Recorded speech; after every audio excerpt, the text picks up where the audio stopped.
Ladies and gentlemen, there are 7 signs of the apocalypse. There are 7 signs of the apocalypse, and we might be witnessing sign number 6, meaning that it's almost over. Why am I saying that? Dr. Umar said hip hop is an agent of white supremacy. Andre 3000 gave us a flute album with no bars. D1 called out Rick Ross, Jim Jones, and Meek Mill over their lyrical content. What's the world coming to? DH, give me something I can smoke to. Here we go.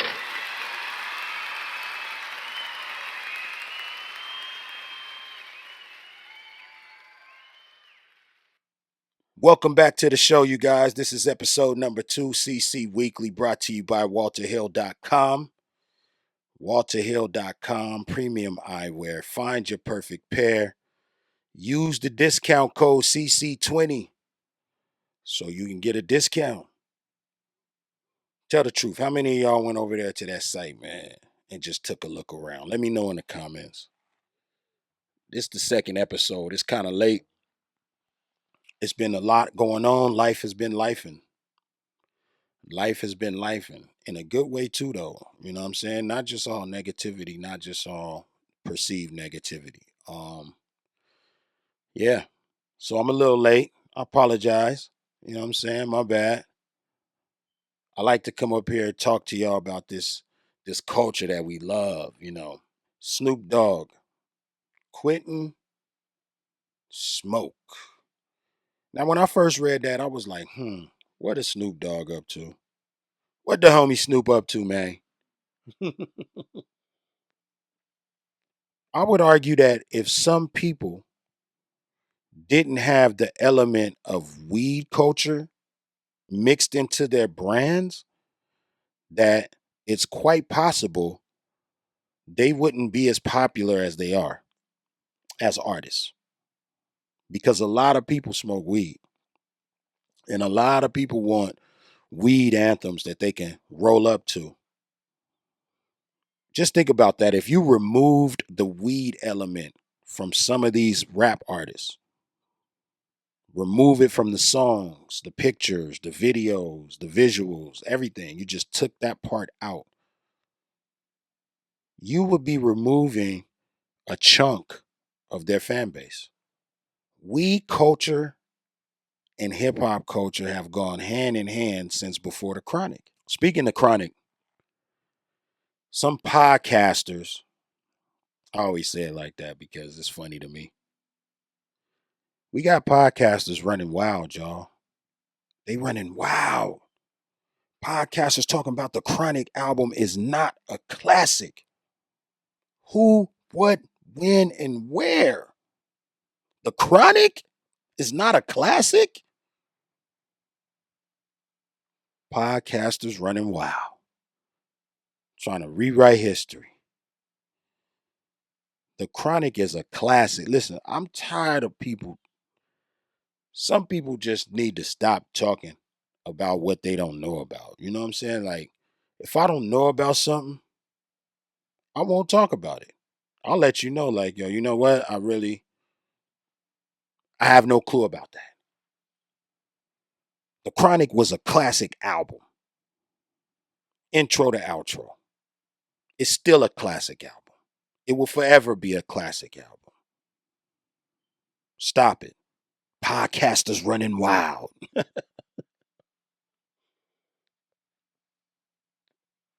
Y'all crazy. Anyway, let's talk about something serious. Dr. Umar recently said that hip hop is an agent of white supremacy. Hip hop is an agent of white supremacy. Now, some of y'all may need to go and really look up what white supremacy is, because I've come across people who think that it has only to do with the KKK or something like that, people in white hoods who are prejudiced against other people. It's deeper than that. It's more systematic than that. So some people need to just do some research on it.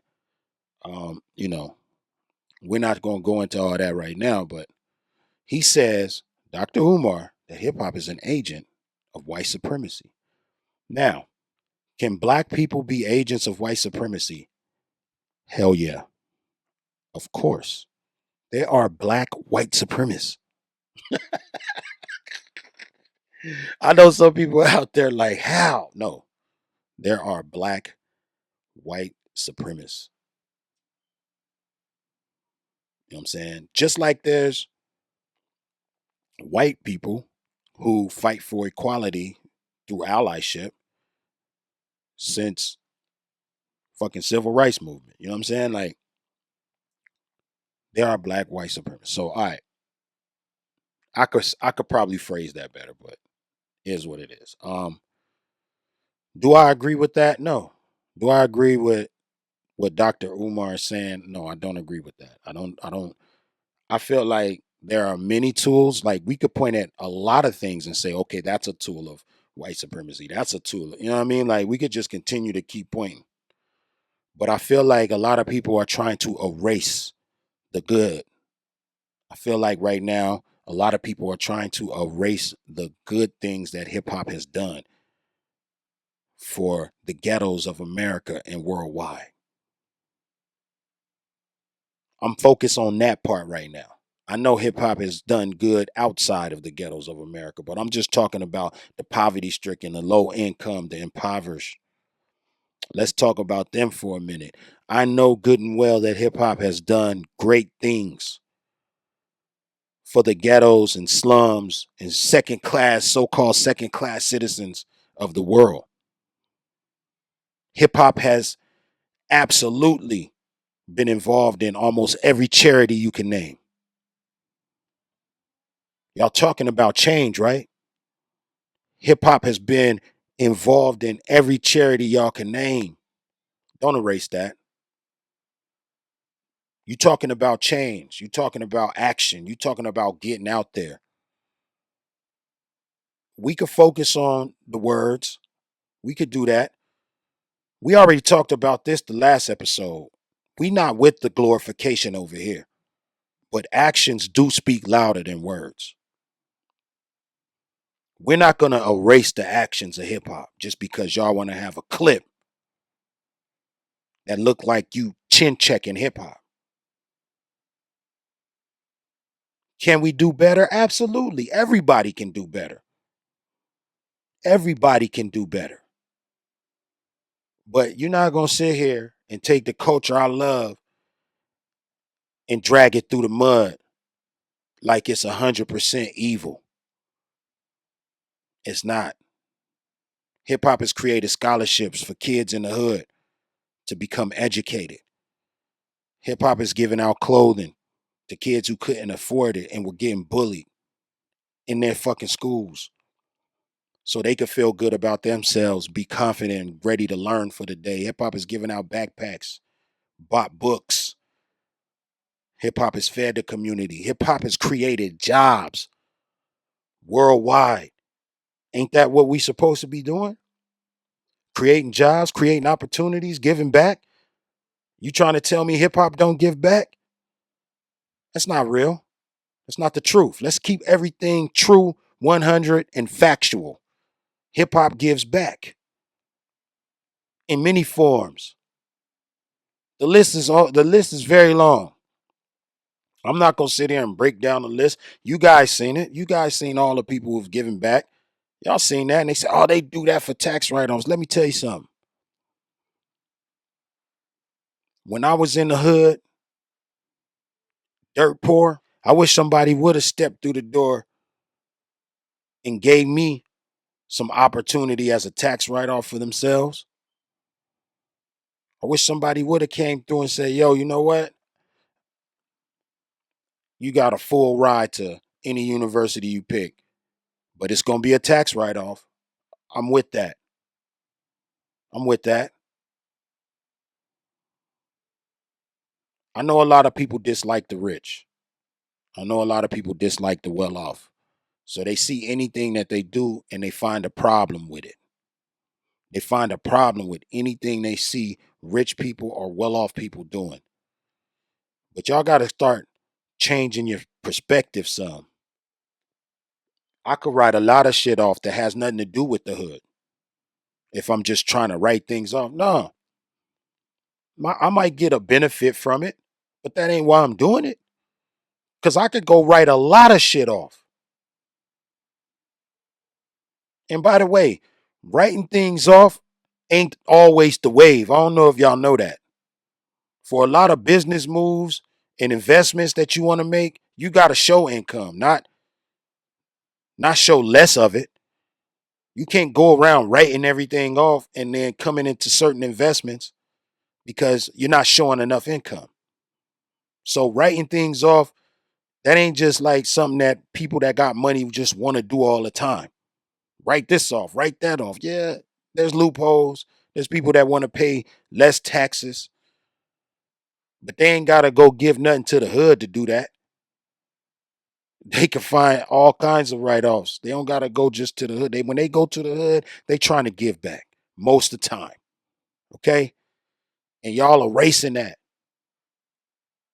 And if they didn't do it, they be even bigger fraudulent people in y'all's minds. So no, I don't believe that. Now, can a hip hop artist be used as a tool of white supremacy to advance whatever agendas they have? Absolutely. Yeah. But can you just make a blanket statement and say hip hop is an agent of white supremacy? I don't agree with that, my brother. I don't agree with that. Sometimes y'all might think I paint a grim picture of rap music and hip hop. You know what I'm saying? Because there is a lot of bullshit. But we're not going to act like the good shit don't exist. We're not going to act like the positive actions don't exist, because I myself have given time, money, and energy to the community because of what hip hop did for me. And I'm not going to let nobody erase that, because I didn't have no bad intentions. I had great intentions. I want to give back because hip hop saved me. I want to use some of this power, money, and relationships and resources that I have that hip hop blessed me with. I want to use that to give back to the community that I come from. And when I do that, you're not going to tell me, you ain't going to tell me that I'm participating in something that's fully an agent of white supremacy. That's what you're not going to do. Now, is it possible that the secret meeting was true? If y'all don't know about the secret meeting, I'm gonna try to see if I can get a link to it and drop it in the description. The secret meeting that changed hip hop. Pretty much everybody has heard of this by now. You know what I'm saying? Everybody has probably heard of this by now. Supposedly a secret meeting went down where all the head labels decided to finance the advancement of gangster rap, the murder rap, the killing rap, the drug dealing rap. All the labels allegedly got together, the heads of the labels, and said, let's push that. Teamed up with privately owned penitentiaries. And the agenda was to fill up the pen, the industrial prison complex, to destroy the community, to use hip hop and rap music as a weapon of destruction. That was debunked, supposedly. They say that meeting never happened, right? But it could have, and it wouldn't surprise me. I wouldn't be surprised one bit if that meeting really went down. But let me tell you something.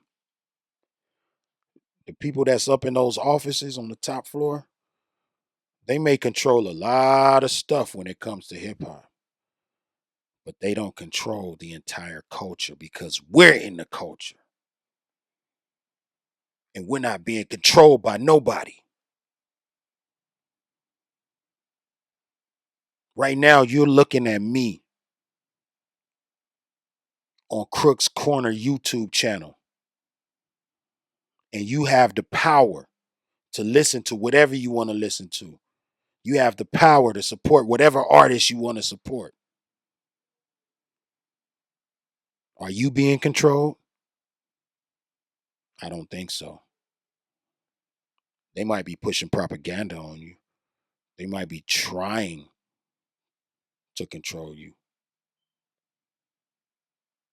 But just the fact that y'all listen to Good versus Evil 1, Good versus Evil 2, I know they not controlling you and you are the culture. They not controlling me and I am the culture. So how can we say hip hop is fully an agent of white supremacy? Now let's flip that coin over to D1, Christian rapper. If you're not familiar, D1 is a brother who is a Christian rapper.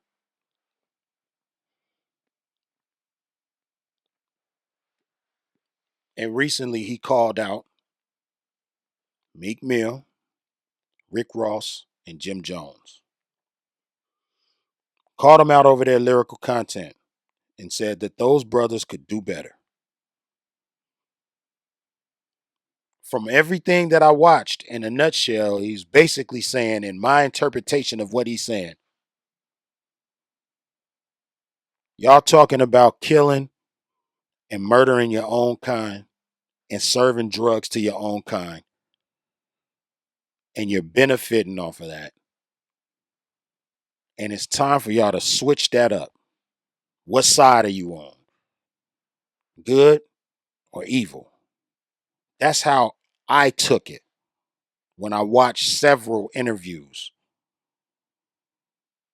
Good or evil? In one interview, he says he's drawing a line. What side are you on? This takes the camera off of the top execs in the game who are pushing buttons, financing projects, choosing artists that you're going to hear over and over. And it swings the camera into the view of the artist. The artist and what the artist is rapping about. And the message is what you're rapping about is destroying the community. Yeah, we having real talks. CC Weekly is real talks. We having real conversation. You know what I'm saying? Like this ain't this ain't none of that politically correct. You know what I mean? We having really necessary and important conversations here. Cause I want y'all to think. And I want y'all to get in the comments and make me think. Sometimes I read y'all comments and I'm like, wow, that's a great perspective. I didn't even think about it that way. And so hopefully we can continue that. But yeah, D1, if you're not familiar with him, he's been around a while. The brother been preaching his gospel for a while. I met him a couple times. He seemed like a cool guy. You know what I mean? We chopped it up a few times. I know my brother Sway. Um, he really loves that man's music. You know what I'm saying? And he kind of pushes it. Uh, and that's my brother. But yeah. Now, is that fair? I like how he talked to the veteran rappers though, you know, because maybe he's thinking by the time you become a veteran, it's time to start thinking about switching your message up a little bit. It's time to start telling us your perspective on life, your growth, your maturity. You know, that might be the reason why he called out those particular rappers. I don't know. Okay. I don't know. But if D1, who he says some things that I agree with. I don't agree with 100% of anything that anybody says, but he says some things that I agree with. Of course, I'm for the advancement of our culture. Of course, I want to see our youth flourish. But if D1 thinks that reality rap is going away, it's not. See, before they called it gangster rap, it was called reality rap. And that was a better title for it at the time. The media kind of ran with gangster rap. You hear me? It was called reality rap. That's what they were doing because they were rapping about their reality. If D1 thinks that reality rap is going anywhere, I think he's sadly mistaken because reality isn't going anywhere. You understand what I'm saying? Reality isn't going nowhere. For instance, a couple days ago, I went to a candlelight vigil on the east side of Long Beach, the heart of the east side, for my guy, C Knight from the Dove Shack. Rest in peace, rise in power. Went to the candlelight vigil. It was a lot of love in the air. I was taking pictures with everybody. I was jumping on people's lives, doing drops for people, talking about good times, telling stories, reminiscing. It was all love. You feel me? It was a lot of rappers in that parking lot. Now, it was just neighborhood guys, you know, regular OGs, double OGs. You feel me? But it was some rappers in that parking lot. And I say that to say this: somebody shot the candlelight vigil up. Somebody shot the candlelight vigil up. Okay. Now, to rappers who were present, if they go to the booth and they make a song about what happened that night, that song is going to be reality rap. It's their real life. We can't ask an artist not to paint a picture of their real lives. We can ask them not to glorify, but we can't ask them to not paint a picture of their real life. So, my thoughts on what D1 is out there pushing is keep preaching your gospel, brother, because you feel like that's your calling. And who am I or who is anybody to try to get in the way of somebody who is passionate about their calling? I'm not going there, but if we want people's lyrical content to change, their mindset has to change. Their environment has to change. Their lifestyle has to change. Because that's what will ultimately change the lyrics.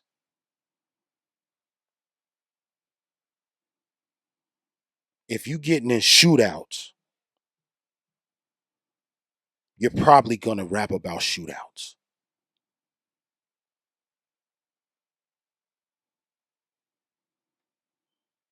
Sometimes you got to meet people where they at and try to find some common ground, give them a couple jewels, and walk away. If we want the lyrics to change, the mindset has to change. The environment has to change. The lifestyle has to change. Because soon as they start rapping about something that's not their life, not their lifestyle, not their mindset, we're going to be able to tell that it's not authentic. We're going to be able to tell that it's not authentic. So what do we do? What's the solution? Because we're really about solutions. We go in and we try to help give a different perspective to the people in the hood. We go in and we try to say, hey, yo, you know what worked for me? I had to think outside of my environment. So even though the house was burning, I thought about being elsewhere in life. I thought about goals that I could reach that could change everything and put the fires out. I thought outside of my environment. We got to go in there and have a conversation that doesn't sound judgmental. We got to check our intentions. What is our intention? Is it to gather up a bunch of people like they did back in the days in hip hop when Reverend Butts and C. Dolores Tucker and Al Gore's wife Tipper Gore went on a rampage against hip hop because of the profanity being used and the kids listening to it, and they piled up all those CDs and they steamrolled them. You can go look at it. It's somewhere on YouTube. Go look. That's where we get the parental advisory sticker from. PMRC. Tipper Gore. That's Al Gore's wife. She was the head of that movement. This already happened. This is part of history. Go listen to How Do You Want It? Tupac talks about it. Go listen to How Do You Want It? Is that the approach? I think the game needs balance. I think we need to bring in more enlightened brothers like D1. I'm not mad at that. We do need a balance. Can't just have murder, murder, murder, kill, kill, kill. You can't. You just can't. Every now and then I like listening to toxic music though. Every now and then I like listening to elite toxicity. It's a guilty pleasure. Nobody's perfect. You feel me? I don't want everybody in hip hop to sound the same and be talking about the same thing. It's not art and entertaining to me anymore. We're not asking country music, rock and roll. We don't ask them to do half the shit that we ask hip hop to do. We don't ask R&B, rock and roll, country music, jazz music, classical music. We don't ask them to go, hey, y'all ain't fixing the hood. Y'all not fixing your part of town. We don't talk about ageism with them. We don't do none of that. We just attack each other. That's all we do.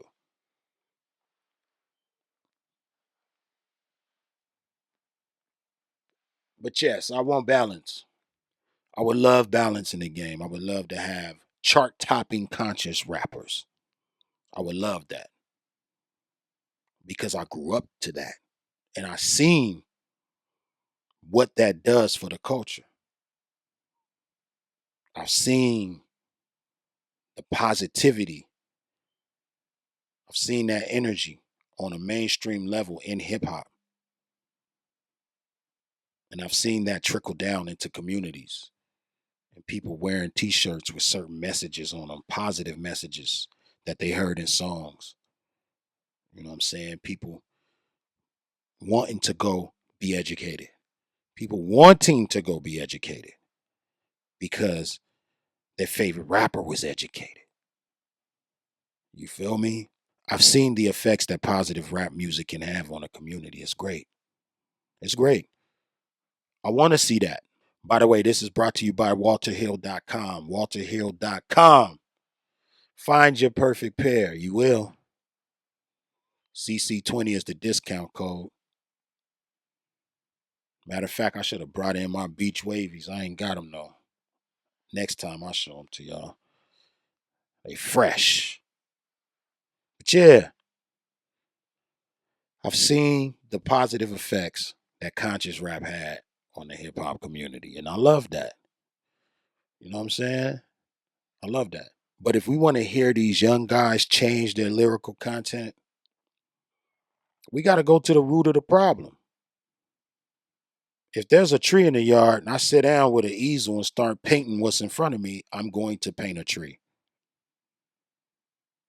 If y'all don't want me to paint that tree, y'all got to cut it down. Cut it down. Go to the root of the problem, man. Go to the root of the problem. We got to change the mindset. We got to change the environment. We got to change the lifestyle. We got to get to real solutions. The elder Dick Gregory, he used to talk about that. You know what I mean? He said when it's time to go to war, you ain't gonna be blowing no horn. Meaning it ain't gonna be musicians on the front line. We gotta stop always putting the lion's share of that into the musicians and athletes' hands just because they're making money or they're popular. Nah, man, it takes a whole village. Takes a whole village for change to come. Putting too much on the rappers. And if you want change so much, start super supporting the rappers and MCs that you love that push the message that you love. Amplify it. Amplify that. Those artists are here. They're here. Amplify their voices. Push them. Go do music with them. Share your platform with them. Talk about them. Spread the links to their music. You got some power. Use it. Let's talk about something else real quick, because I ain't trying to have CC Weekly just be this super duper serious. This is what's going on. This is what's happening in the culture. We got to talk about it. So it's all good. Andre 3000 gave us an album, a flute album. I'm so used to Andre being an elite lyricist that it's not even coming out right. You know what I'm saying? Like Andre 3000 gave us an album where he is playing the flute. Hey, whatever makes you happy. You feel me? But a lot of people were disappointed because he was not spitting bars on this album, and they've been waiting on an Andre 3000 album to come out where he's just going crazy on the mic because he can, you know. Um, if Andre wants to play the flute, let him play the flute. That's all I'm saying. Like when I listened to it, the first thing I thought of, he got I think it's the first track that comes on. It's called I Really Wanted to Make a Rap Album. Or something about This Is the Way the Wind Blew Me, or something, right? Because all the titles are long, there's sentences, there's statements. Uh, that first joint, I was like, yo, somebody can rap on that.